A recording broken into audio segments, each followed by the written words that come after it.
আজকে সানডে, প্রত্যেক সানডেতেই আমি স্পেশাল করে লাঞ্চ বানাই আর সেটা সবার সাথে শেয়ার করে থাকি। তবে আজকে আমার একটু সিম্পল লাঞ্চ রেডি করতে ইচ্ছা হয়েছিল।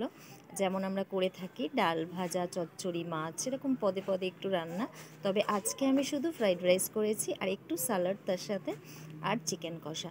তো সেইটা রান্না করে আজকে আমি খেয়েছি। তবে ঠিক, কিন্তু আমার মনে হচ্ছে যে আমরা একটু বাঙালিরা মাছ ভালোবাসি আর একটু পদে পদে রান্না খেতে আমাদের ভীষণ ভালো লাগে। বেশ ডালের সাথে একটু ভাজা থাকবে, আলু ভাজা তো স্পেশাল। তাছাড়া ধরো একটু চচ্চড়ি থাকলেও, চিকেন কষা হোক, মাটন কষা হোক, যাই হোক কিছু একটা হোক। তবে আজকে যেটা আমি করেছি সেটা খুবই সিম্পল, খুব কম সময়ের মধ্যে করে ফেলেছি, যেহেতু একটু সময় কম ছিল হাতে। আর মাঝে মাঝে বাড়িতে তো একটু মানে চাইনিজ খেতেও চায়, যে একটু ফ্রাইড রাইস করবে, কিন্তু ফ্রাইড রাইসের সাথে চিলি চিকেন ওরা বেশি ভালোবাসে। চিলি চিকেনটা আমার অত মানে পছন্দের না, তাই চিকেন কষা সেটাই করা হয়েছে। আর ওরা বলল যে যেটা তুমি অন্তত খেতে পারবে সেটুকু করো। তো সেই জন্য আজকে আমি এইভাবে লাঞ্চটা রেডি করেছি। সারা সপ্তাহের শেষে সবাই মোটামুটি প্রত্যেক নিজের নিজের কাজে ব্যস্ত থাকে।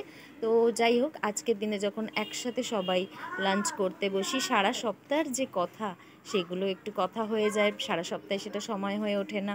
ছোট্ট করে একটু আড্ডাও হয়ে যায়, তার সাথে একটু মিষ্টি মিষ্টি করে একটু লাঞ্চ হয়ে যায়। আশা করি তোমরাও সবাই ভালোভাবে সারা সপ্তাহ কাটিয়েছো আর ভালোভাবেই সারা সপ্তাহ কাটাবে এবং সানডে স্পেশাল করবে।